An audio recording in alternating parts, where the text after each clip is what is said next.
Hello बच्चों, Radhe Radhe. Vasudev education में आपका स्वागत है, जहां मैं हूं आपका अपना प्रेम और हाजिर हुआ हूं आपके सामने एक और most most most important video लेकर। इतना मोस्ट भी क्या हो गया सर, जो बार बार आपको मोस्ट लगाना पड़ रहा है। ये मोस्ट इसलिए बच्चों क्योंकि ये वीडियो 11th वाले बच्चों के लिए, 12th वाले बच्चों के लिए, जो बीएससी कर रहे हैं, जो एमएससी कर रहे हैं, जो कंपटीशन तैयारी कर रहे हैं, फर्स्ट ग्रेड सेकंड ग्रेड, उन सभी के लिए बहुत ज्यादा इंपॉर्टेंट वीडियो रहने वाला है। क्या है वीडियो जानते हैं, लेकिन उससे पहले अगर आप चैनल पर नए हैं तो पहले चैनल को सब्सक्राइब कर दीजिए। नीचे सब्सक्राइब का बटन दिया गया है, उसको आप दबा दीजिए और बेल आइकन को हिट कर लीजिए ताकि आने वाले जो भी वीडियो रहें उनका नोटिफिकेशन सबसे पहले आपके पास पहुंच जाए। चलो वीडियो करते हैं स्टार्ट। तो आपने देख ही लिया होगा कि मैंने स्क्रीन के ऊपर लिखा है हुंड का अधिकतम बहुलता का नियम, हुंड मैक्सिमम मल्टीप्लिसिटी रूल। अब ये नियम क्या कहता है उसको हम समझने वाले हैं विस्तार से इस वीडियो में। तो चलिए हम निकालते हैं अपनी कलम और शुरुआत करते हैं वीडियो की। सबसे पहली बात बच्चों, यहां दिया गया है हुंड, तो हुंड ने समझाया था ये वर्ड दिया गया है अधिकतम। अधिकतम मतलब मैक्सिमम से मैक्सिमम, बहुत सारे। और शब्द आया है जिसको मैं गोले में डाल रहा हूं और वो शब्द है बहुलता। इस शब्द का मतलब आपको समझ जाना है। अगर ये शब्द समझ गए तो आप पूरा नियम समझ जाओगे। तो आइए सीखते हैं क्या है इसका मतलब। तो पहला जो मतलब समझना है वो समझना है बेटा, बहुलता क्या होती है। मैं कहूंगा बहुलता को एक टर्म से और बताते हैं और वो टर्म होती है बहुकता। बहुकता। और इस बहुकता का मतलब क्या होता है वो समझे पहले आप। जैसे बच्चों आप स्कूल में जाते थे या जाते होंगे, तो आपने वहां देखा होगा कि सभी स्टूडेंट एक सेम ड्रेस पहनकर आते हैं क्योंकि सभी स्कूल का अपना अपना ड्रेस कोड होता है।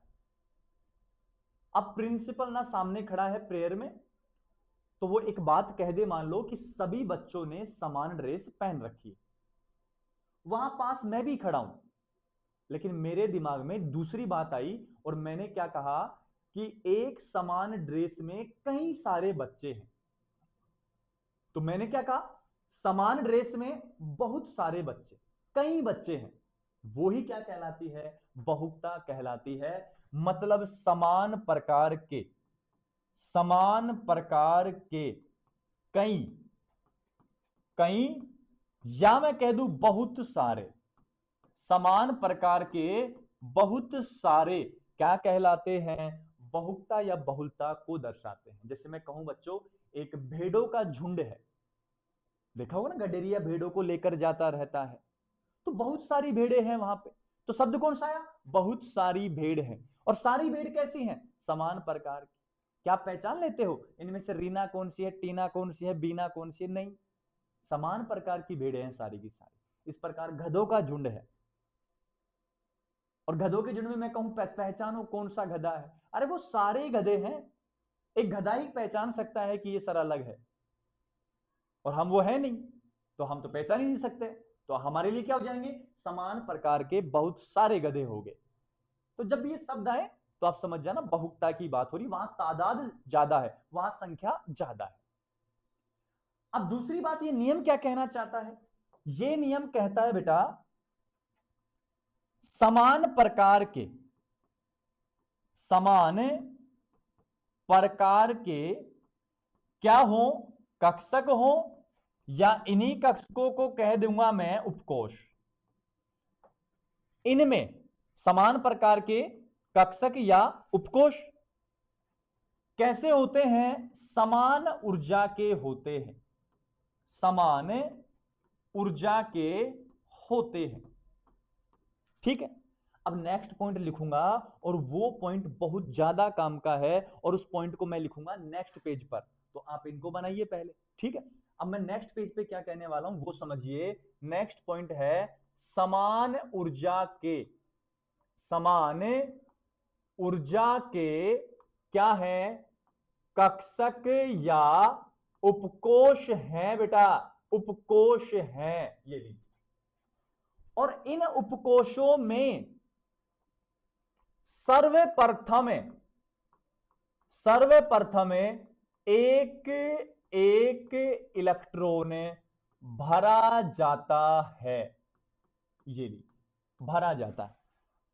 और जब एक एक इलेक्ट्रॉन भरा जाएगा तो उसके लिए भी कंडीशन है समान चक्रण कह दूं, मैं कह दूं स्पिन के साथ, मतलब उन इलेक्ट्रॉनों का चक्रण आपको क्या रखना है, समान रखना है। ठीक है, रिपीट करता हूं, काम की लाइन है, यही लाइन है जो यहां इंपॉर्टेंट है। बस हुंड के नियम की सबसे इंपॉर्टेंट लाइन यही है, समान ऊर्जा के कक्षक उपकोष, सर्वप्रथम उनमें एक एक इलेक्ट्रॉन भरा जाता है और वो भी समान चक्रण या स्पिन के साथ। क्लियर है सभी बच्चों को मेरी बात? सर ये बताओ समान चक्रण या स्पिन के साथ ही क्यों भरा जाता है? जाहिर सी बात है ना। तो उसके लिए बेटा प्रमाण होता है, क्योंकि यहां एक नियम लगता है और वो नियम है बहुकता, और बहुकता बराबर होता है 2s + 1। और जब चक्रण ऊपर रहता है ना तो s का मान आता है प्लस का हाफ, और जब चक्रण नीचे रहता है तो s का मान आता है माइनस का हाफ। ठीक है, अब मान लीजिए समान चक्रण आया, समान चक्रण जब आया तो s का मान बढ़ेगा कि घटेगा? जाहिर सी बात बढ़ेगा। कुछ कहेंगे सर हम नीचे रखेंगे, रख ले बेटा, s का मान अब भी बढ़ेगा, भले चाहे माइनस का, लेकिन बढ़ेगा जरूर। यहां भी बढ़ेगा, यहां भी बढ़ेगा, लेकिन यहां घटेगा। क्यों? एक प्लस आप, दूसरा माइनस आप, ये तो कैंसिल हो गए, जीरो हो गए। तो s का मान जीरो, तो ये पूरी टर्म क्या होगी? जीरो। ये तो एक आएगा बार बार। तो समान चक्रण रखने से s का मान बढ़ता है, s का मान बढ़ने से बहुकता का मान भी बढ़ता है, और बहुकता का मान बढ़ने से पोटेंशियल एनर्जी कम होती है, रिपल्सन कम होता है, स्टेबिलिटी बढ़ती है। ओवरऑल बताऊं क्या होता है? समान चक्रण रखने से प्रतिकर्षण कम से कम लगता है। जैसे मैं कहूं एक शेर का झुंड है, शेर के झुंड में सभी समान शेर हैं, शेर समान ही होंगे, उनमें एक गधा एंटर हो जाए तो शेर के विचार और गधे के विचार सेम होंगे क्या? अरे शेर शिकार करके खाना पसंद करता है, गधा सोया सोया रहकर खाना पसंद करता है, तो दोनों के विचार मिल ही नहीं रहे। और जब विचार नहीं मिलते हैं ना तो रिपल्सन होता है, और जब रिपल्सन होता है तो स्टेबिलिटी कम होती है। ठीक उसी प्रकार, मैं नाम तो नहीं लूंगा लेकिन आप भली बात ही जानते हैं, दो क्रिकेटर हैं, हाल ही में दो क्रिकेटर्स का तलाक हुआ है। क्यों हुआ तलाक? क्योंकि बीवी के और हस्बैंड के विचार नहीं मिल रहे थे, दोनों के विचार समान नहीं थे, विचार नहीं मिले, रिपल्सन आ गया, रिश्तों में दूरियां बढ़ गई, स्टेबिलिटी डिक्रीज। उधर वो डिप्रेशन में, उधर वो डिप्रेशन में, उधर वो उसको गालियां दे रहा है, उधर वो उसको गाली दे रहा है, उसको वो नीचा दिखा रहा है, उसको वो नीचा दिखा रहा है। तो क्यों ना फिर समान विचार वाले आपस में मिले?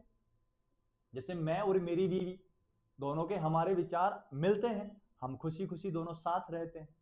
समझ गए बात को? तो ऐसे समझना है इसको। तो समान समान में क्या होता है, अच्छे से रह पाते हैं, रिपल्सन नहीं होता, स्टेबिलिटी क्या होती है, इंक्रीज हो जाती है। ठीक है, ये फायदा है समान स्पिन का। ठीक है, इसको मैं हटा रहा हूं, स्क्रीनशॉट आपने ले लिया होगा, क्योंकि बीच में आगे रोड़ा बनेगा ये, और हम नहीं चाहते कि बीच में कोई रिश्तों के बीच में कोई तीसरा आए। देखो इधर आ गया, अब इनको ना एग्जाम्पल से समझाता हूं। देखिए सबसे पहले बेटा अपने पास है P2 विन्यास। कौन सा विन्यास है? P2 विन्यास। अब P2 विन्यास को भरने का तरीका क्या है वो सुनो। P के कक्षक कितने बेटा? 3 है, ये लो 3 है, एक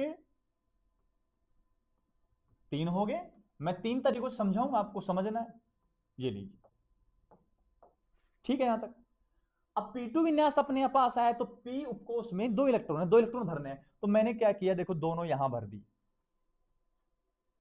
मैंने दोनों इस प्रकार भरे और मैंने दोनों कुछ इस प्रकार भरे।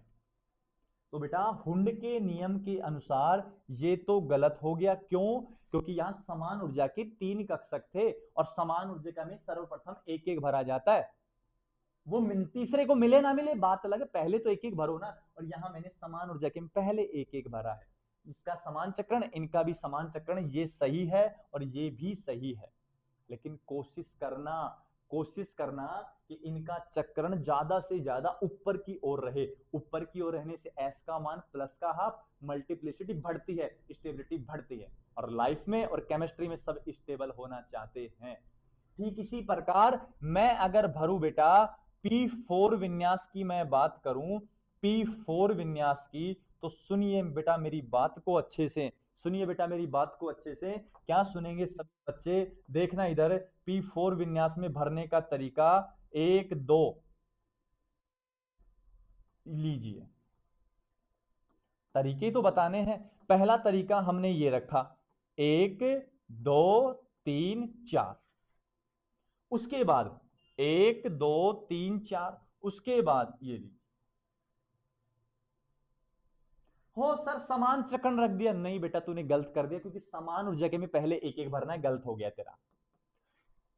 हो सर भर दिया, अरे भर तो दिया बेटा, लेकिन समान ऊर्जा का में एक एक कहां है, ये भी गलत है।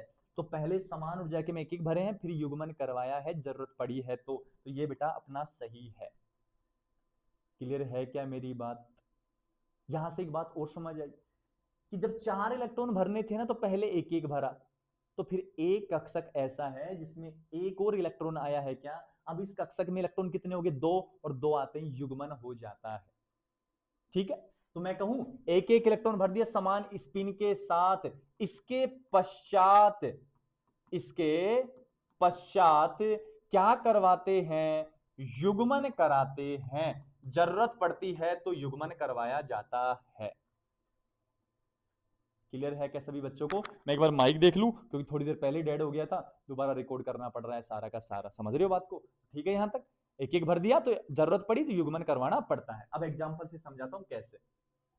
बेटा एग्जाम्पल आप लोग ले लीजिए, कार्बन का परमाणु क्रमांक 6 है। आप जानते हो 1s2 2s2 2p2 होता है। अब यहां भरना है, देखो एस का उपकोष एक होता है, दो भरने हैं, पहले एक भरा, एक कक्षक में तो कुछ ऐसे इस प्रकार ही आएगा। फिर हमने दूसरे एक एस में दो भरे, एक भरा, अब दूसरा भी इधर आएगा, ये लो। तीसरे पी में हमको भरने हैं दो, तो समान ऊर्जा की 3 है, इलेक्ट्रॉन 2 है, तो ऐसे भरा जाएगा कुछ। समझ गए क्या बच्चों मेरी बात को? ऐसे ही मैं बात करूं बेटा नाइट्रोजन का साथ है 1s2 2s2 2p3, यहां 1s में दो भर दिए, यहां दो भर दिए आपने, और यहां p में कक्षक भी 3 इलेक्ट्रॉन भी 3, एक एक भरना है तुझे। ये सही विन्यास हो गया, ये सही विन्यास हो गया। समझ गए क्या मेरी बात को सभी बच्चे? क्लियर है सभी बच्चों को? चले आगे। अब आगे सुनो, ये जो सिद्धांत है वो एक बात और कहता है। क्या कहता है वो सुनो। ये सिद्धांत जो कहता है ना, उसके लिए इंपॉर्टेंट बात मैं यहां लिखने वाला हूं। ये कहता है रिक्त और रिक्त इनका कॉम्बिनेशन, अर्धपूरित और अर्धपूरित का कॉम्बिनेशन, पूर्ण पूरित और पूर्ण पूरित का कॉम्बिनेशन, ये क्या होता है? हुंड के अनुसार अधिक स्थायी होता है। क्यों होता है? क्योंकि इनमें समानता आती है, समान प्रकार के कई बनते हैं तो बहुलता बढ़ेगी, बहुलता बढ़ने से स्थायित्व बढ़ता है। मतलब ऐसा होने से बहुलता बढ़ती है, और बहुलता बढ़ने से मोर स्टेबल होते हैं। लेकिन ऐसा भी आ जाए रिक्त का किसके साथ? अर्धपूरित के साथ। रिक्त का किसके साथ? पूर्ण पूरित के साथ। अर्धपूरित का किसके के साथ? अरे हाँ कि ना सर, और बनाओ। पूर्ण पूरित का रिक्त के साथ, पूर्ण पूरित का रिक्त के साथ, उल्टा भी जा सकता है। सर उल्टा बनाओ, अर्धपूरित का पूर्ण पूरित के साथ। अरे हो सकता है कि नहीं हो सकता? तो यहां से यहां लीजिए, ये वाले जो कॉम्बिनेशन होते हैं वो भी मोर स्टेबल होते हैं। बोल के बताता हूं, रिक्त अर्धपूरित मोर स्टेबल, अर्धपूरित पूर्णपूरित मोर स्टेबल, रिक्त पूर्णपूरित मोर स्टेबल, पूर्णपूरित अर्धपूरित मोर स्टेबल। मतलब ये क्रॉस भी हो जाए तो भी ये मोर स्टेबल होते हैं। इस बात का आपको ध्यान रखना है। क्लियर बच्चों? तो ओवरऑल बात कहूं क्या कहना चाहता है हुंड का नियम? हुंड का नियम कहना चाहता है कि समान प्रकार के कक्षकों में या समान ऊर्जा के कक्षकों में पहले एक एक भरो, जरूरत पड़े तो आप क्या करवाओ, युग्मन करवाओ। ठीक है बात, चलें आगे। तो एक बात मुझे बता दो, जब इतनी बात आ गई तो एक बात बता दो, कौन सा है एस, कौन सा है पी, कौन सा है डी, लास्ट में कौन सा आएगा एफ, एफ डी पी। ठीक है, अभी ये दिखता है, अब कैसा आया अर्धपूरित, अब कैसा आ गया पूर्ण पूरित। अब ये कक्षक युग्मित हो गया क्या? अब युग्मित पहले इलेक्ट्रॉन के कारण हुआ है कि दूसरे के कारण? सेकंड इलेक्ट्रॉन किसको दर्शाता है, युग्मन को दर्शाता है। अब इसमें पी में कितने हैं, 3, अर्धपूरित हो गया। युग्मन को कौन सा इलेक्ट्रॉन दर्शाएगा, चौथा इलेक्ट्रॉन, फोर्थ इलेक्ट्रॉन से युग्मन होता है। तो इसी प्रकार पहले तो एक एक भरेंगे, फिर यह आ गया। अब यहां कौन से हुआ है, शायद 6th इलेक्ट्रॉन से युग्मन हुआ है, आप समझ गए हैं। तो इसी प्रकार इसमें बताओ ना, अरे 7 में एक एक इलेक्ट्रॉन भरे जाएंगे, पहले 7 हो गए, अर्धपूरित हो गया, इलेक्ट्रॉन कौन, युग्मन कौन से इलेक्ट्रॉन से होगा, 8वें से, तो 8th इलेक्ट्रॉन से क्या होता है, युग्मन। तो याद रखना है, एस में सेकंड इलेक्ट्रॉन से, पी में 4th से, डी में 6th से और एफ में 8th इलेक्ट्रॉन से युग्मन प्रारंभ होता है। ये बात भी हुंड का नियम बताता है। अब ये तो हो गया थ्योरी का काम। अब इस थ्योरी बेस्ड हम कुछ क्वेश्चन भी करने वाले हैं, तो इन क्वेश्चंस को समझते हैं, आइए देखते हैं। और पहला क्वेश्चन ये रहा आपकी स्क्रीन पर, हंड नहीं है, हुंड है, टाइपिंग में मिस्टेक हो गई। हुंड का नियम किससे संबंधित है, परमाणु द्रव्यमान को बताता है, नहीं, परमाणु आकार को नहीं, आयनीकरण ऊर्जा को नहीं, केवल किसको बताता है, इलेक्ट्रॉनिक विन्यास, कि समान ऊर्जा के में इतना भरना है, इतना भरना है। और जब इलेक्ट्रॉन का भरना पता चल जाए, वो कौन बताता है, इलेक्ट्रॉनिक विन्यास बताता है बेटा। ठीक है, नेक्स्ट आ जाओ। हुंड का अधिकतम गुणत्व क्या कहता है, इलेक्ट्रॉन पहले एक एक कक्षा को पूरी तरह भरते हैं, ठीक कह रहा है बात। तो इलेक्ट्रॉन पहले युग्मित होकर भरते हैं, नहीं, पहले युग्मित कहां करवाएंगे, समान ऊर्जा वाले ऑर्बिटल में इलेक्ट्रॉन का एक एक करके समान स्पिन के साथ भरते हैं, ये बिल्कुल सही आएगा बेटा। ये क्या कह रहा है, इलेक्ट्रॉन पहले एक कक्षा को पूरी, ना एक कक्षा को कहां से भरेगा पूरी को, पहले समान ऊर्जा की एक एक भरना है, उसके बाद क्या करना है, युग्मन कराना है, और समान क्या रखना है, स्पिन रखना है। ये आ जाएगा सी ऑप्शन। ठीक है, नेक्स्ट आ जाओ।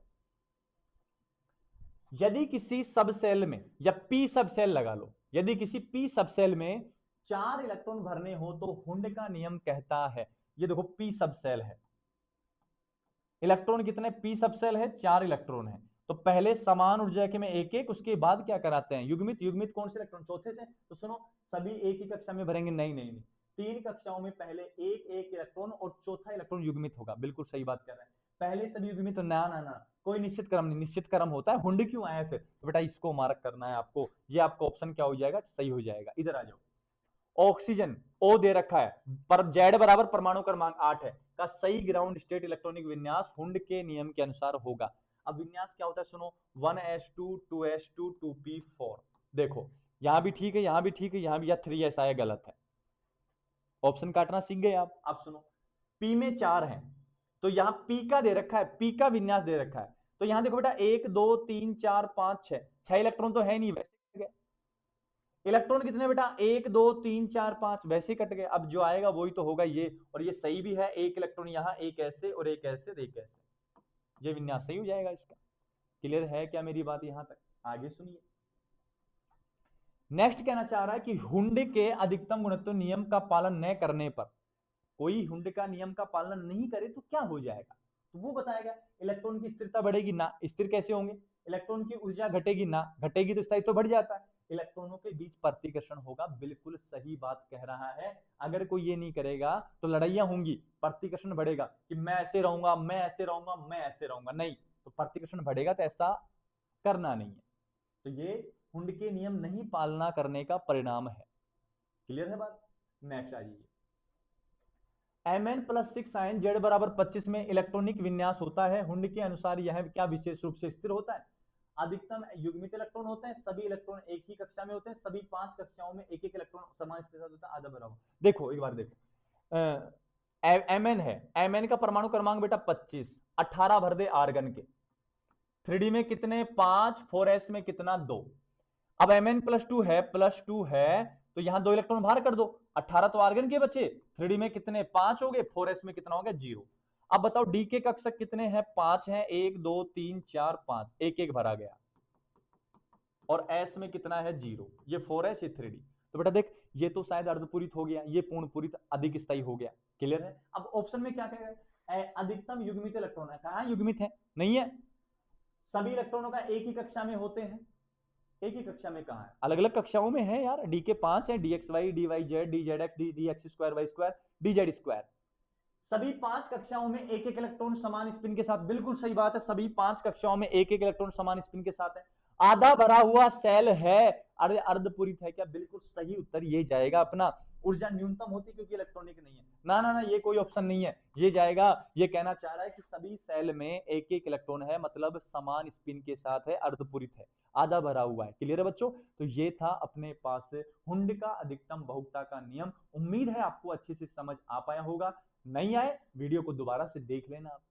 अब जाने से पहले काम कर जाना, चैनल सब्सक्राइब नहीं कर रखा तो सब्सक्राइब कर लेना, अगर कर दिया है तो ज्यादा से ज्यादा अपने दोस्तों को भी शेयर कर दो ताकि ये वीडियो उनके काम भी आ जाए। मिलते हैं नेक्स्ट वीडियो में एक और इंपॉर्टेंट टॉपिक्स को डिस्कस करने के लिए। क्लियर है। तब तक के लिए आप हंसते रहिए, मुस्कुराते रहिए, मौज करिए और साथ के साथ पढ़िए भी। बिना एजुकेशन कुछ नहीं है, बिना एजुकेशन शादी भी नहीं है।